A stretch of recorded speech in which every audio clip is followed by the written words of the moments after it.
Welcome, guys, to the channel. It's your boy, World of Wrestling, here today to discuss about AEW Dynamite September 18th, 2024 review. This episode absolutely fucking sucked. I'm going to be in and out on this review. There was nothing on this show relevant for me to even care outside of a few minor things such as Darby Allin and John Moxley's segment, the situation with Hangman Page with Tony Khan, except Jeff Jarrett was part of it. Why? I don't quite understand why, outside of the small um, issue that they had last week on Dynamite where they had a brawl backstage. I mean, this show sucked. If you missed it, you didn't miss anything. This was a fucking bottom of the barrel effort by Tony Khan and AEW's creative team. I don't know how they can say they have a huge creative team where they come off with shit like this. I mean, I could book shit like this by myself. I don't need a team of people of like 20 storyline creators creating a 2 hour show that has nothing but matches. That's all we got, matches. No stories, no nothing that, move the show along as you would see on a WWE show. And I got to say, hands down, the best show of the week on a week to week basis, storyline wise, is Monday Night Raw. WWE Raw has been the most entertaining show to watch out of all wrestling shows. Now, I am actually going to be not be covering TNA, but I will be watching TNA Impact.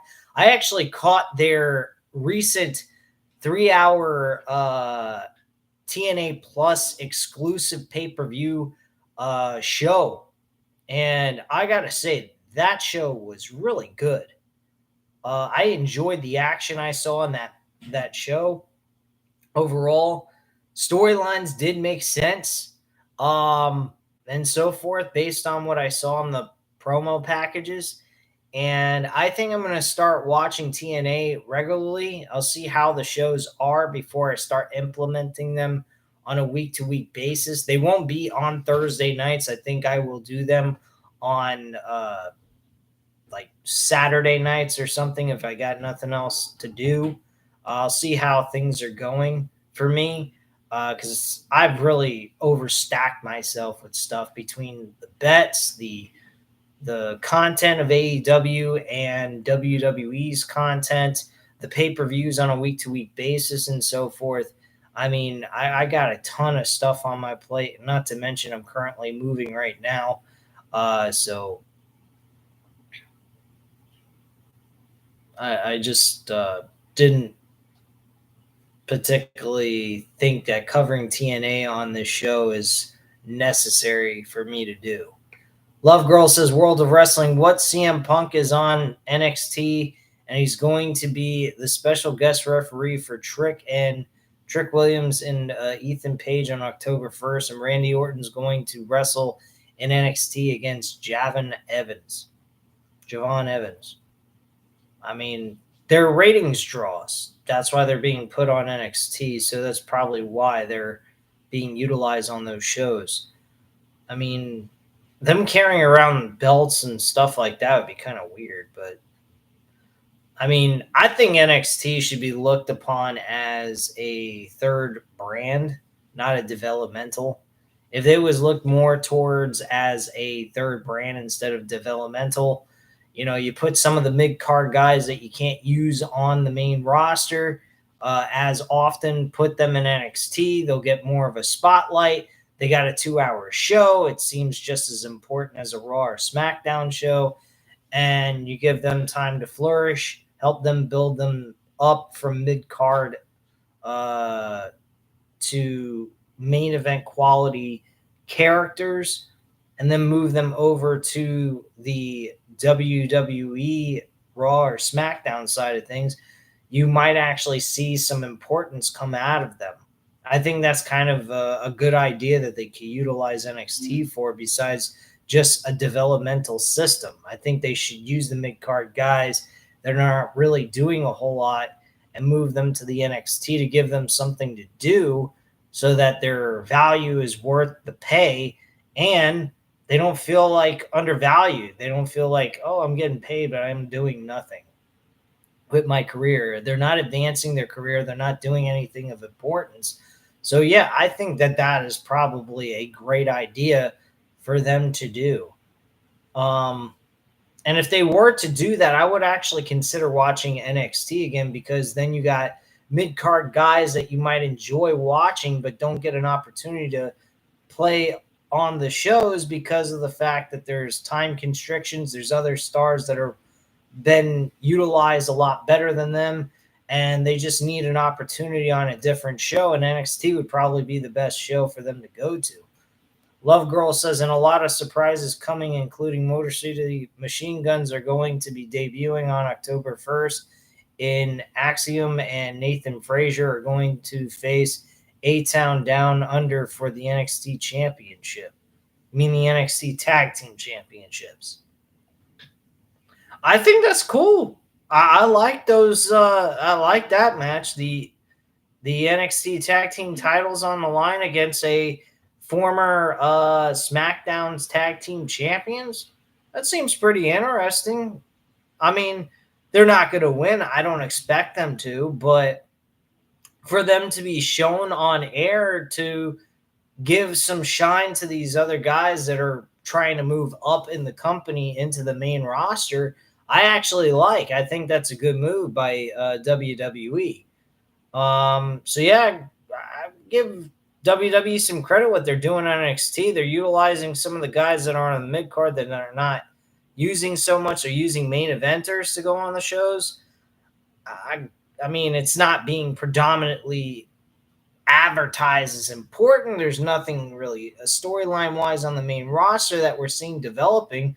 It just seems like they're making surprise appearances and doing a match here and there with someone else. And that's pretty much it to boost ratings. That's really how I see it. Love Girl also mentioned it was Austin Theory and Grayson Waller's idea. It wasn't Nathan Frazier or Oxium's idea. Okay, whatever. I mean, obviously, they're going to want to challenge for a lower level title since they're not doing anything. Oh, and by the way, The Miz is going to be on NXT doing Miz TV and more surprises to come. Okay, great. Love Girl, I don't need to be, sold on NXT. NXT is not the same it used to be back before the pandemic. I do apologize, but I'm not a huge fan of NXT anymore. Um, do I like some of the stars like Carmelo Hayes, Trick Williams, those guys that I've gotten a little familiar with? Yes, I like Braun Breaker. Braun Breaker's been excellent on WWE programming. I will give them credit. They are developing some good talent. But storyline wise, I don't particularly care. Until we start seeing some big names actually being consistent on those shows with storylines, then I'll go over and I'll look at those shows and watch them and see how they are developing on television, seeing those big names being on an NXT show under a big storyline or something. I'd be intrigued by that. But at all honesty, I don't particularly care. I have enough on my plate as it is. Love Girl says, I need to ask, when do you see Trick Williams being called at the to the main roster? Do you see it in a year or do you see it in 3 years? I think Trick Williams is probably going to be called up by the time WrestleMania is over next year, I'd imagine. He could be called up during Survivor Series, after Survivor Series, or during the Royal Rumble. Maybe at the Royal Rumble he has something to do, but I think they're going to call him up during the draft, and they're going to remove a couple of people off of the NXT roster, and move them to the main roster at that point. That's how I see it. So this is my opinion. Anyway, let me get into AEW.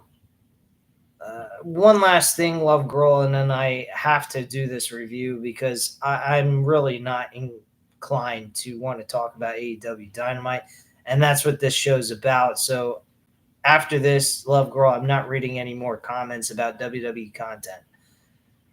She asks, do you see Trick Williams and Carmelo Hayes tag teaming again, or do you want to see them feud again? I think them teaming together as heels probably would be a good idea. The tag team division really needs some help on SmackDown. So, yeah, I think teaming together would probably be a good idea. Not to mention Carmelo Hayes ain't doing a whole lot of anything on the show. So, I think that's probably the best thing for them to do. Anyway, let's go ahead and get through this entire review. This show is just garbage. This really was. This was absolute, utter fucking garbage. I honestly don't think that this show is any good at all. I was really disappointed how this show was. The first thing we had was Orange Cassidy versus Chris Jericho in a one-on-one match. Chris Jericho ends up losing the match to Orange Cassidy with the Orange Punch for the win. Then backstage, Pac calls out Wheeler Yuta, says it's time to come to work because they have a title match next week. Claudio Castagnoli says he's not mad, he's just disappointed. He tells Yuta to show up next week, and Moxley says he believes that Yuta has the strength to do what he wants, but he's free to leave. He says Yuta has a obligation to the greater good. So they're trying to recruit him, but they're also going to lay off of him completely. They're not going to go ahead and do what they've done with everyone else. And that's pretty much what they had to say there.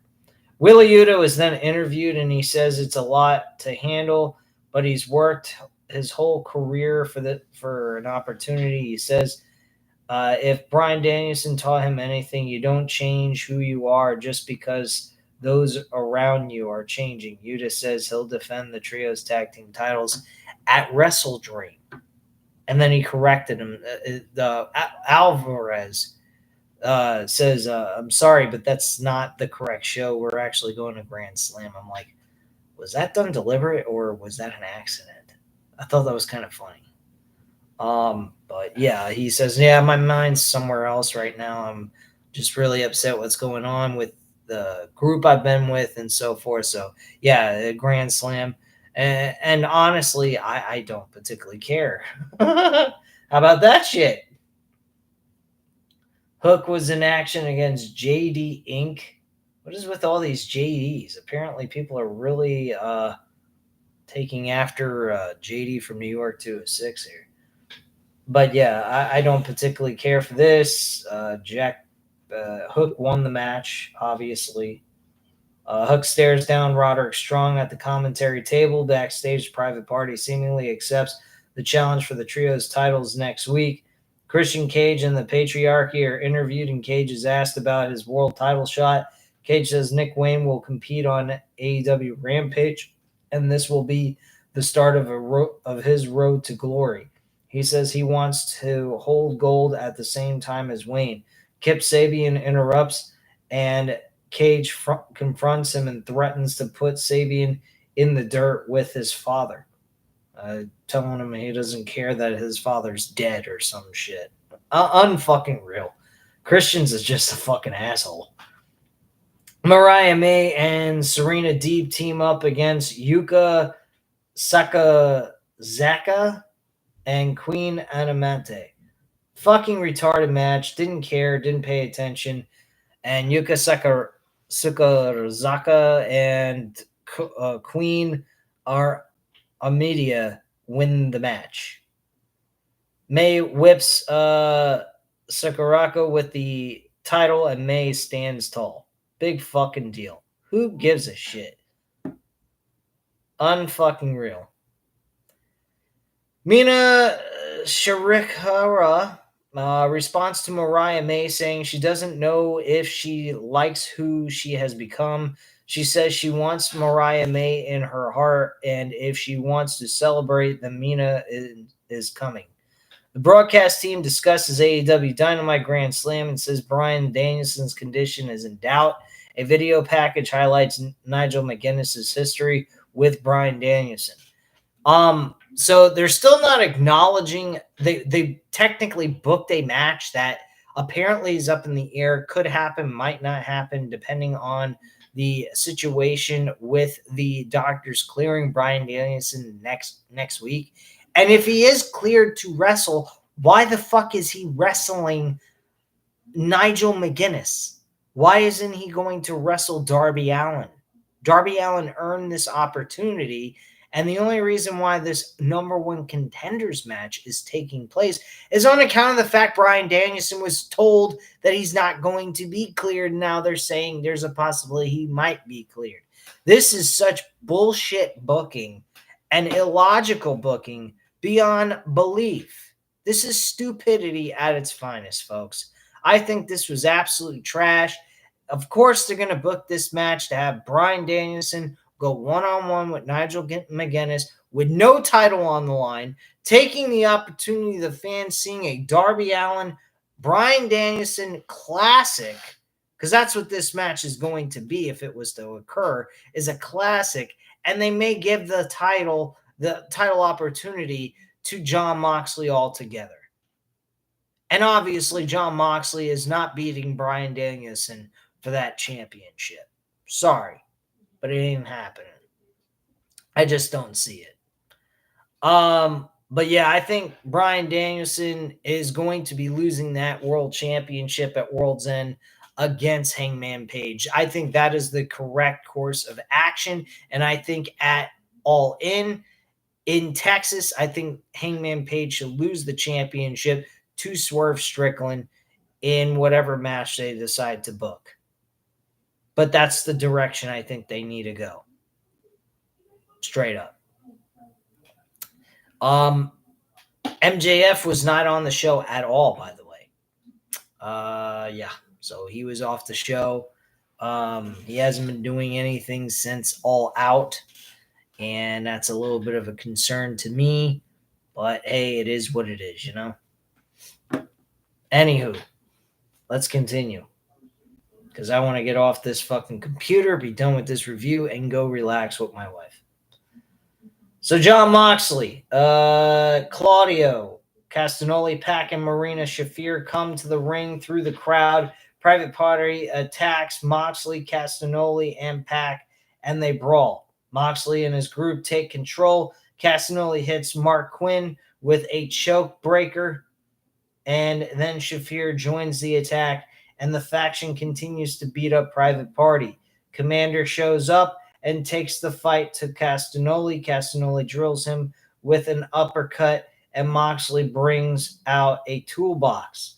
Moxley says he could end Private Party's careers, but he won't do that. He says Private Party is in the same spot now as they were 5 years ago.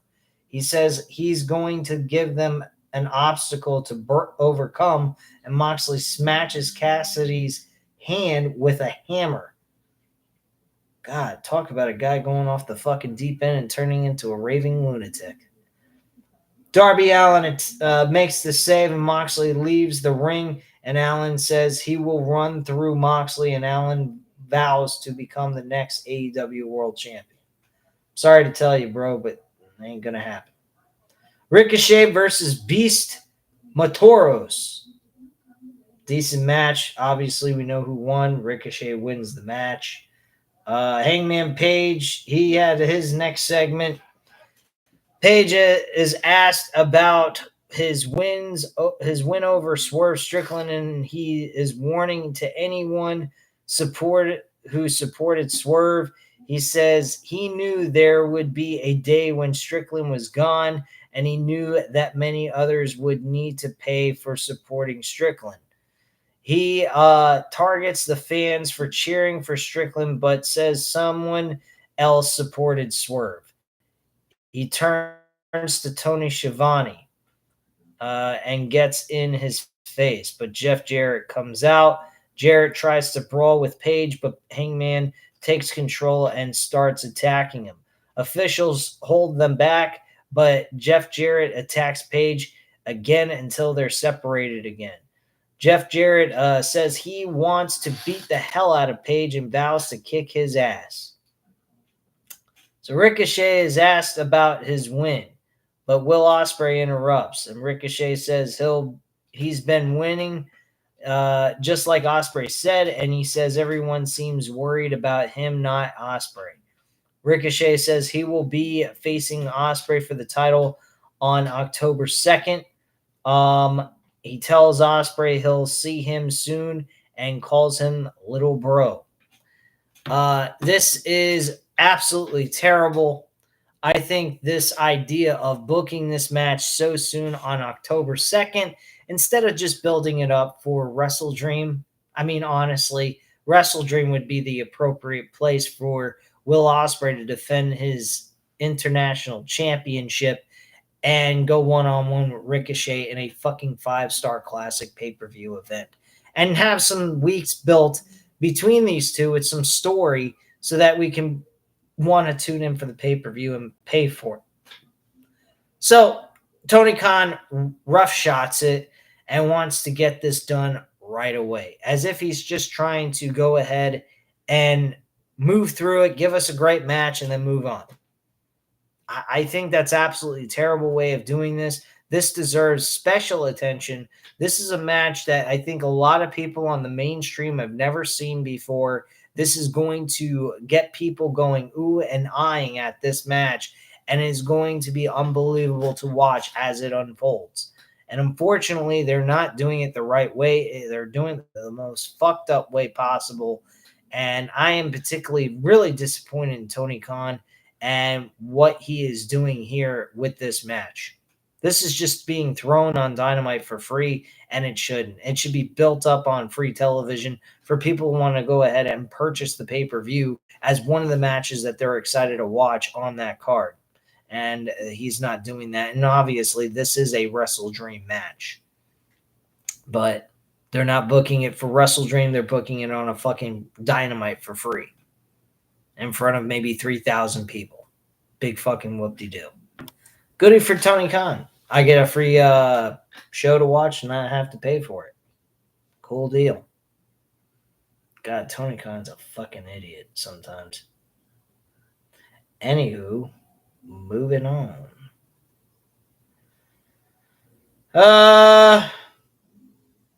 So yeah, we have the main event: Will Ospreay, Kyle Fletcher, Takeshita versus the Young Bucks and Okada. Good match. Does it mean anything? Absolutely not. Takeshita gets the win for his team. Or wait, hold on. No, Kyle Fletcher got the win for his team. Yeah, Kyle Fletcher got the win for his team. And yeah, it was a good match, but what does it fucking mean? Does it matter? No, it don't matter. Not to mention, Kyle Fletcher got a W, and then he's going to have that W taken away from him in this tag team match next week at Grand Slam. And the Young Bucks are going to be one of the Young Bucks are going to pin him, and they're going to retain their tag team titles. So bye-bye. Your win means nothing. You got a worthless win for nothing. In a good match. Good for you. Are you ever going to win a singles match? Probably not. Why you're in Don Callis' family? Have no idea.